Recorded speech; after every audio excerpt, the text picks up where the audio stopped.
What is going on, guys? We are back playing some more Surviving with IndustrialCraft 2. And today, guys, we're going to be working on making an automatic rubber farm.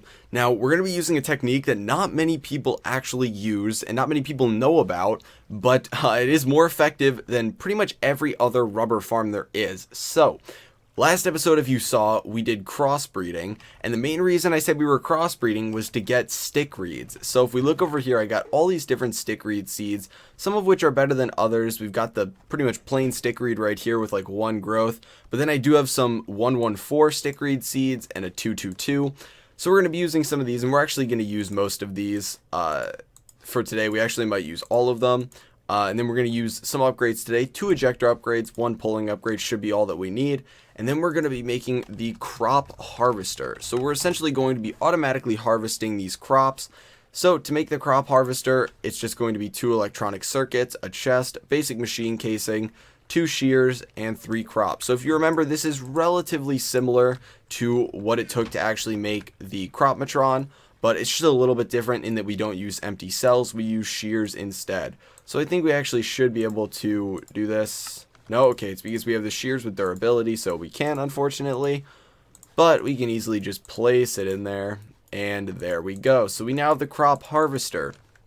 So, one thing that is important to note, and I think I mentioned this last episode, is because this is such a small area right over here, I do have to work a little bit around having certain things harvesting and fertilizing other things. So, I do not want the Cropmatron fertilizing the things over here, and I do not want the harvester harvesting things that I am crossbreeding. So, we want to make sure that these are more than 4 blocks away. So I should be able to put the crop harvester over here and have no issue because 1, 2, 3, 4, and boom, we've got all this extra space going on over here. Now, I might put this in the very center just because of how I want to put the crops. I'm not positive yet. I might end up just, we'll do this. So we'll just put the crops right over here. So again, because we want these to work a little bit better, we are going to be putting dirt down 4 levels below these. So we're just going to dig down. And so that's 2, 3, and 4. And like I said before, I don't know if it's 4 levels including the dirt under them, 4 levels below it, but it can't hurt because, we've got all this space under and nothing's down there, so we might as well.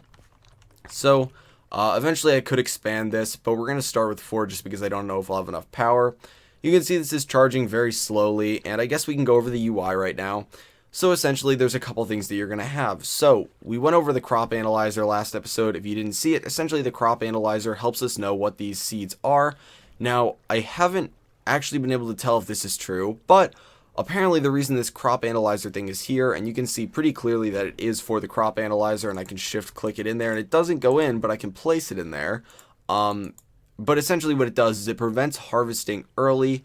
And it allows it to harvest at the right time, the exact right time. And that's important because when we're messing around with stick reeds, if you harvest it too early, you might only get sticks. If you don't have it grown enough, you will not get the sticky resin from it. And that's what we want. We don't want the reeds. Now at a higher point, once it gets the sticky resin on it, you usually don't get reeds from it. I don't even know if you can get reeds from it. So it'd be optimal if we didn't get reeds from it because I don't want them, but we want to make sure that it harvests it just late enough that it can get the sticky resin so that we can get that down into rubber. So we're going to throw the crop analyzer in here. Right now it has some power, and I find it odd that it does not start charging. Unlike when we were working with the miner over there, this one isn't charging before the machine. So you can see it's not getting any power right here. And I do not believe it will even drain its own power while this machine's running. So that's another thing that makes me a little skeptical of whether or not it works in here. But from what I've seen, it harvested it early before I put one in. And once I put one in, it didn't harvest it early. So I would put one in just to be safe. And then if you need to use it, you can pull it out for a second.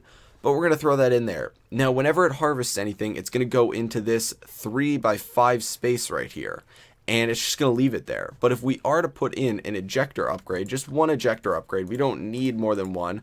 I believe they go down here. It's a little wonky with how you shift click things in. Everything goes into this center UI, which is a little peculiar just because typically it lets you shift click things into the correct spot. But I believe we put the ejector upgrades in down here, and you can see there's only one compatible upgrade, which would make sense as to why there's only one spot for it down here. So now it's going to eject everything into the first valid side. So for the most part, what this should be getting is going to be sticky resin. And so because I want to show you guys that, I am going to start planting stuff over here.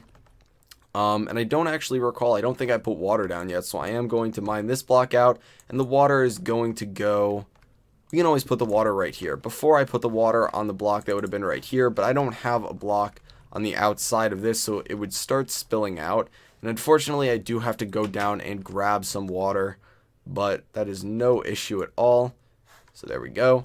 And we'll just start growing the I can't even remember the name, the stickreed.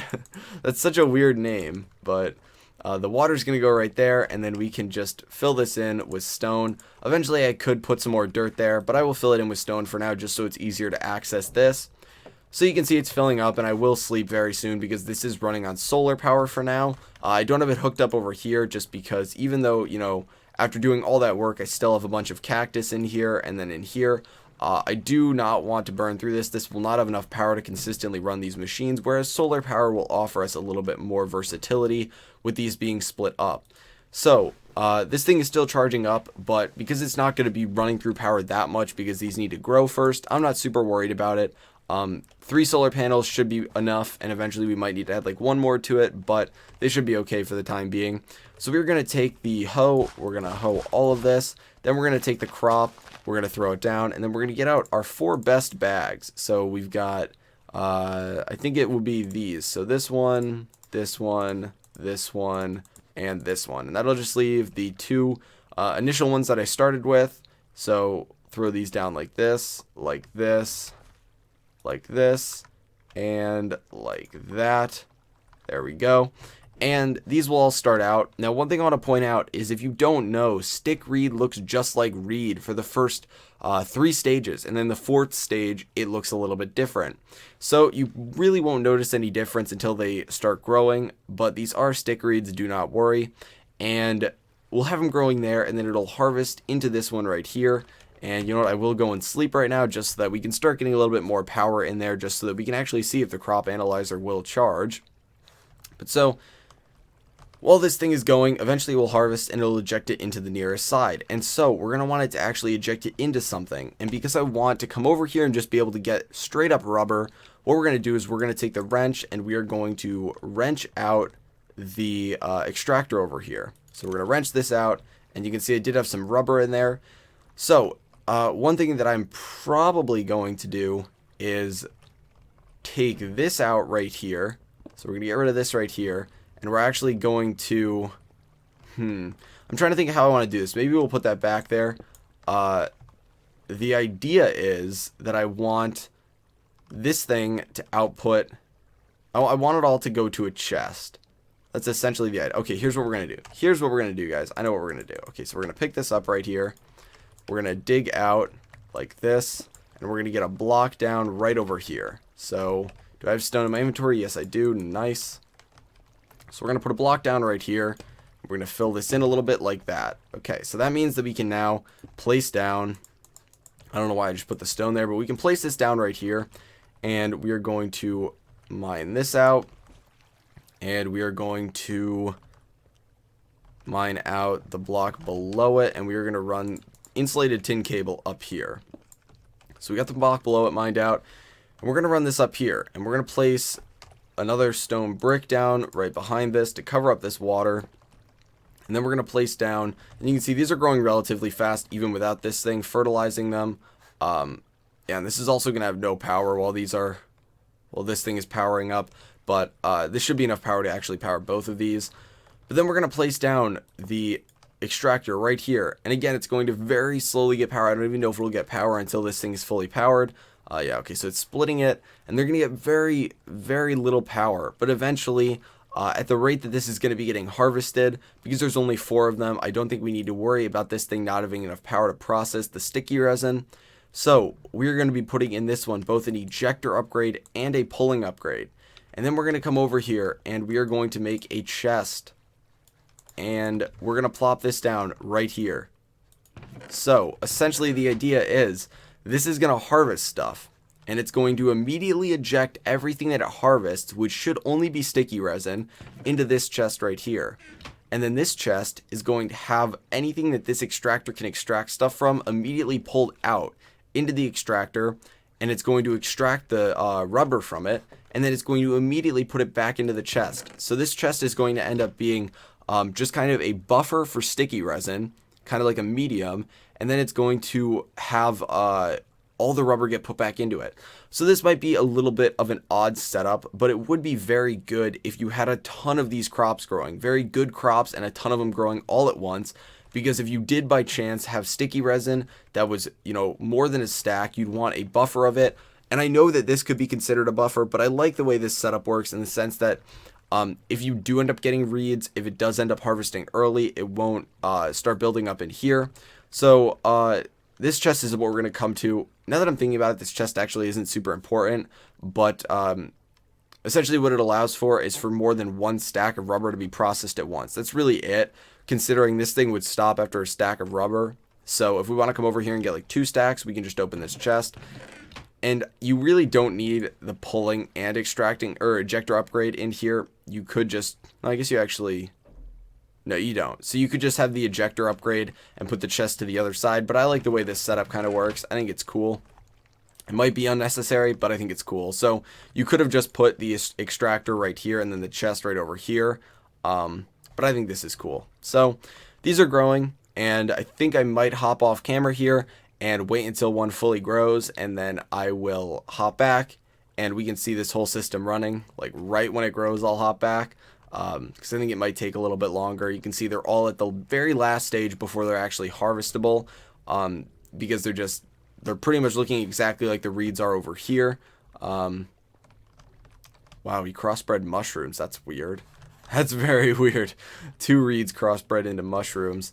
But you can see that this is a fully grown reed, and this is one stage before fully grown stickreed. So you might mistake it. You just want it to grow a little bit more. If I were to harvest one of these right now, it would just give me, it could give me stickreed seeds, but it would just give me reeds or sugarcane, whatever you want to call it. So I guess I'm kind of stalling right here in hopes that this will kind of grow and we can see the machine running, but it looks like it's not. So one thing I want to point out is that now that this whole thing is fully charged, and this thing should start getting power again soon, and this thing is fully charged, we can see that it is not charging this crop analyzer. It's sitting at 18.8. So one thing I want to keep in mind is actually watching to make sure the power from this doesn't go down. And if it doesn't, then it'd be interesting to see. Before, when I was testing this out, it did harvest these without the crop analyzer, and I did get reeds, which is why I made the setup this way. But I believe if you have the crop analyzer in there, obviously it's not harvesting these now, so you shouldn't have any issue with an early harvest, so you shouldn't lose anything. And yeah, I guess these things want to take their sweet time when it comes to growing, so I will hop off camera and I will jump back when it gets harvested. Okay guys, so the first one just grew. It hasn't even been harvested yet, so you're gonna hopefully get to see, yep, it got harvested there. You can see that it pulled it out, put it in this chest, went straight into here, and you can see, oh, there we go, another one grew, and it doesn't even reset it all the way back. So you can see that this is gonna have just enough power to get through it, and then it'll start recharging, and it puts the rubber right into there. Oh, that one got harvested too, so you can see you actually are going to get a significant amount of sticky resin from it. So it is actually pretty nice, and they'll go through cycles and then this will fully recharge. So I think 4 should be more than enough if we're sitting around in the base. Oh, there goes the next one. Let's see what we get from that one. Yep, you can see it gets harvested. We got another one thrown in there, and you can see the crop analyzer is staying at full power, so I believe all you need to do is throw it in there, and you can see it resets it to a random portion in its growth stage. So some of it just plucks it off, others it fully resets it, but we should not need to be replanting. It should stay like this and just be able to harvest forever. So eventually I may go back and crossbreed to get better ones, get more drops from it, get it to grow faster, but I think this should be good enough for the time being. With 4, I don't think I need any more. I actually don't think I can handle any more, because you can see that it does drop this power by a ton, and it will very slowly recharge. I could put an energy upgrade in there, but it seems like 4 is just right with this amount of energy. So yeah, I hope you guys enjoyed the last couple of episodes when it comes to farming. If you have any questions, feel free to post them in the comments, and as always, if you found the video entertaining or useful in any way, feel free to give it a like. It does help me out a lot, and I will talk to you guys later. So happy farming.